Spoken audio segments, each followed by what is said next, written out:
Children, in the earlier topics, I've taught you the exceptions of demand, which means where the law fails. So, if you remember, I had told you points like Giffen goods, snob appeal, emergencies, and points like expectation about future prices. So, these are the various cases wherein the law fails. Law doesn't hold good. That means, if you know, according to the law, there is inverse relationship between price and quantity demanded, which doesn't happen in these cases. So according to the law of demand, the demand curve is negatively sloping, moving downwards, moving in the downward direction, and this is how it works. But if somebody asks you to draw the curve for exceptions of demand, you will always say the law doesn't hold good, and according to the law, the curve is negatively sloping. So here, in case of exceptions of law of demand, the demand curve is always positively sloping. That is moving in the upward direction like this. So this DD curve shows the demand curve for the exceptions of demand, children. So if there is a question in exam, the curve for the exceptions, you're going to draw a positively sloping demand curve, which shows that law doesn't hold good.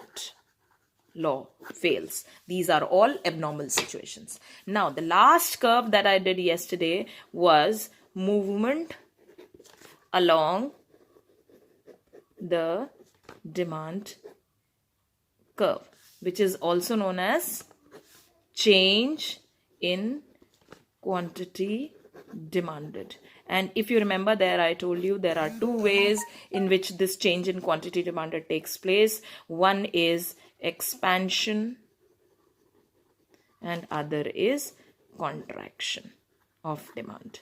Now, for the curve, how you're going to go about it? Now just see. This is how the curve appears.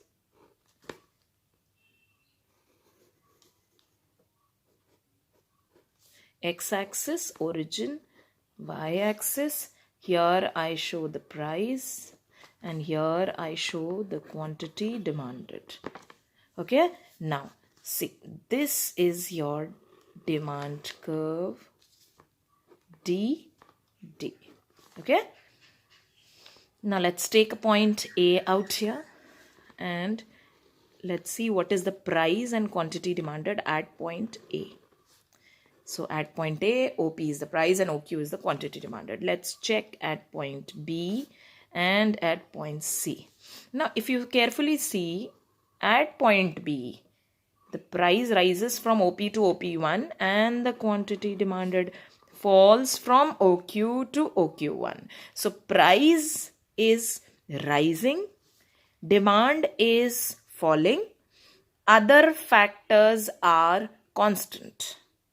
This phenomena is known as, or the upward movement from A to B is known as contraction of demand. Now, when you'll go back to the definition and you'll study it carefully, you will better understand. Once again, I'm repeating here, quantity demanded is falling due to price rise. Other factors affecting demand are constant, and this upward movement from A to B is known as contraction of demand. Now check at point C. Now at point C, the price falls. Earlier it was OP, now it is OP2. Now just check what happens to the demand. The demand rises.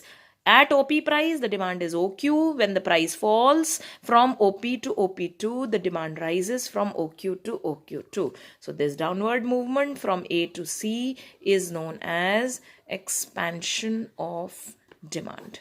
So this is called movement along the demand curve. So basically movement, like I told you, is when the quantity demanded changes due to change in price and all other factors are constant. That is known as movement, which is also known as change in quantity demanded.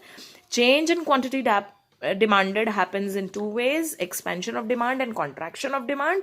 Expansion of demand is when the price falls and quantity demanded rises, and other factors are constant, whereas contraction of demand is when the price rises and the quantity demanded falls and other factors are constant. That is known as contraction of demand. So please do it very well. It can come in the form of difference between expansion and contraction. Now the last curve in the book was of shift in demand, or it is also known as change in demand. It always remember, shift is when quantity demanded changes due to other factors affecting demand and price remains constant. Here price is constant, quantity demanded changes, and other factors are changing.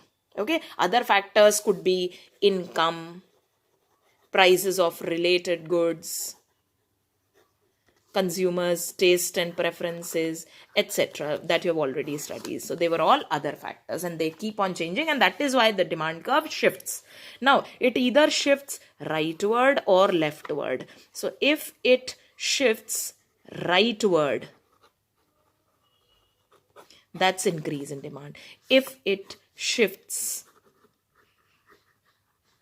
leftwards, that is decrease in demand. So this is how it happens. Now showing it on the curve. Now children, please see it sincerely. Don't make those rectangular boxes and then join and then make the curve. That's very wrong way of making the curves. Okay, so those dabbas and constructing the curves through those dabbas is not allowed. I really don't like it at all. Now this is my original demand curve, which is DD. Due to other factors affecting demand changing, the curve would shift rightward from DD to D1, D1. And due to other factors affecting demand, the curve would shift leftward, that is from DD to D2, D2. Now let's check at now let's check what happens at OP price.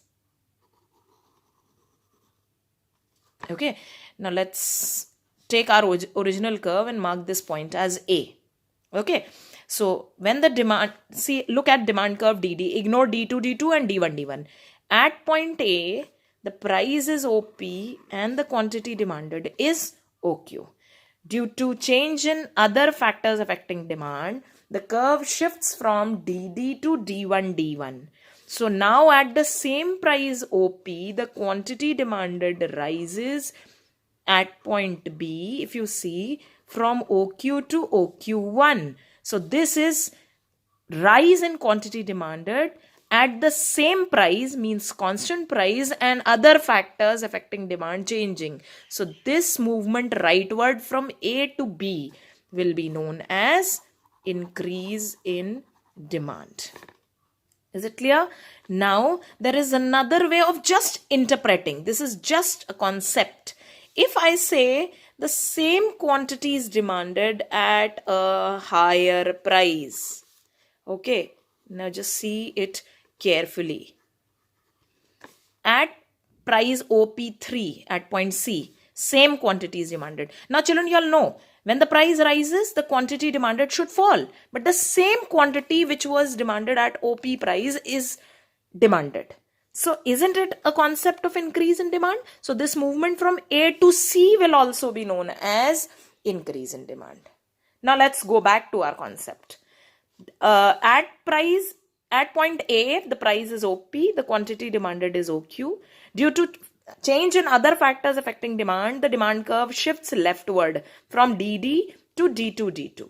So if you check at point D out here, the new quantity demanded would be OQ2. So at the same price, earlier the quantity demanded was OQ. Now the quantity demanded has fallen from OQ to OQ2 at the same price. So what does the concept of decrease in demand says?